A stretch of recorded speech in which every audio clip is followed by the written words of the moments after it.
अगर तुम अपने लक्ष्य और अपने आप से जब तक भागते रहोगे तब तक तुम्हें अपने लक्ष्य की प्राप्ति हो ही नहीं सकती, चाहे इसके लिए तुम कितना ही क्यों कुछ एफर्ट्स को लगा लो, लेकिन आखिर में तुम्हें केवल असफलता ही मिलेगी।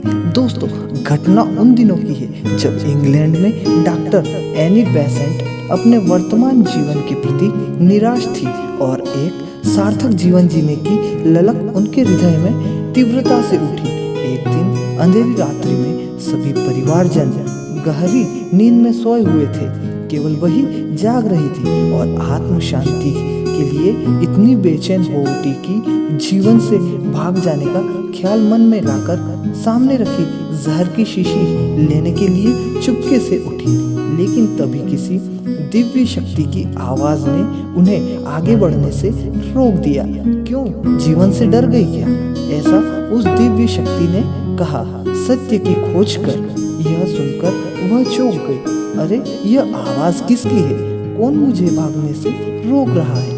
उन्होंने उसी समय निश्चय कर लिया कि सार्थक जीवन, मीनिंगफुल लाइफ के लिए मुझे संघर्ष करना ही होगा। सत्य की खोज के लिए वे अपना परिवार, सुख संपत्ति आदि सब कुछ छोड़कर भारत आ गए, लेकिन उन्होंने यहाँ साध्वी जैसा जीवन ग्रहण किया और विश्व को भारतीय जीवन दर्शन के रंग में रंग देना ही अपना मुख्य उद्देश्य बना लिया और उनकी मृत्यु भी भारत में ही हुई थी। दोस्तों, इस कहानी का निष्कर्ष यह है कि अंधकार से प्रकाश की ओर जाने के लिए भी मनुष्य को संघर्ष करना पड़ता है, जिसके दौरान वह अपनी शुद्ध चेतना से समर्पण भाव को जागृत कर जीवन लक्ष्य की प्राप्ति कर लेता है। ऐसे संघर्षवान व्यक्ति की ईश्वर भी सहायता करता है, बशर्ते वह सच्ची लगन व उत्साह के साथ सार्थक जीवन के प्रति संकल्पकृत है और उसकी आंखें निर्धारित लक्ष्य पर केंद्रित है। जीवन सहज नहीं है, यह तो एक संघर्ष है। कठिनाइयाँ एवं बाधाएं जीवन के अंग है। इनसे भयभीत होकर कर्तव्य पथ से पलायन कर देने का अर्थ होगा अपने जीवन मूल्य को नष्ट कर देना। सत्य तो यह है कि कठिनाइयाँ और दुखों पर विजय प्राप्त करके ही मानव ने इस भौतिक संसार को इतना ऊंचा और इतना विकसित किया है कि जब कड़वी दवाई के सेवन से रोग का निदान शीघ्र हो जाता है, तब हम अपने जीवन लक्ष्य की सिद्धि में संघर्ष करने से क्यों कतराएं? हेनरी फोर्ड का भी यह कथन देने का योग्य है। त्रेता युग में श्री राम जी को 14 वर्ष का वनवास मिला था और फिर लंका पर विजय प्राप्त करने के पश्चात लौटने पर राजगद्दी मिलते ही उन्हें सीता जी के निष्कासन पर एकला जीवन लेना पड़ा था। द्वापर युग में भी श्री कृष्ण के होते हुए भी धर्मराज युधिष्ठिर सहित 5 पांडवों और भाइयों को 12 वर्ष का वनवास, एक साथ 1 वर्ष का अज्ञातवास झेलना पड़ा था। स्पष्ट यह है कि जीवन संघर्ष आदिकाल से चला आ रहा है, अतः सुंदर जीवन बनाने के लिए हमें संघर्ष के बीच तो रहना ही होगा।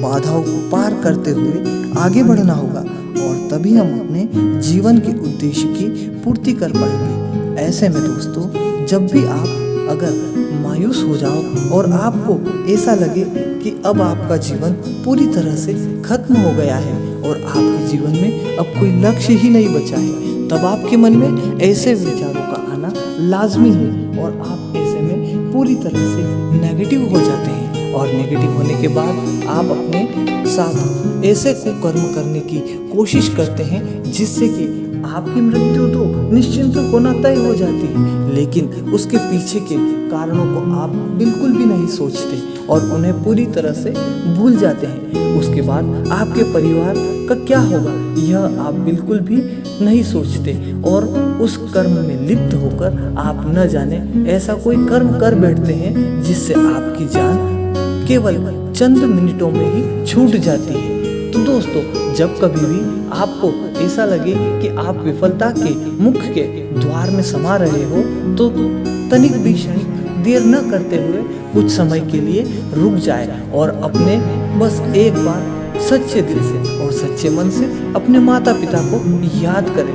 सोचे कि उन्होंने जब आपको जन्म दिया तब उन्होंने कितनी तकलीफ़ों को सहा होगा, और आज जब तुम इतने बड़े हो गए और जब तुम यह ऐसा कर रहे हो तो उसके बाद तुम्हारे माता पिता का क्या होगा। तुम जरा सा केवल अपने दिमाग में इस बात को ध्यान को केंद्रित करना कि जब तुम्हारे दिमाग में यह बात आ सकती है कि हमारा जीवन पूरी तरह से विफलता की ओर बढ़ रहा है और अब कुछ न सोचते हुए तुम अपने जीवन के लिए केवल और केवल मृत्यु को सच्चा मान रहे हो, तो ऐसे में दोस्तों उस मृत्यु को सच्चा न मानते हुए एक कदम और आगे बढ़ाते हुए अपने जीवन पथ पर आगे बढ़ो। और जब तुम मात्र 6 महीनों तक यह करते रहोगे तो उसके बाद देखोगे कि जिस मकाम पर तुम पहुंचना चाहते थे उस मकाम पर केवल तुम 4 महीनों में ही पहुंच गए। तो दोस्तों आप सभी को कैसी लगी हमारी यह मोटिवेशन स्टोरी? अगर आप सभी को हमारी यह मोटिवेशन स्टोरी अच्छी लगी हो तो इसे ज़्यादा से ज़्यादा शेयर करें, लाइक करें और हमारे चैनल को सब्सक्राइब करें। धन्यवाद।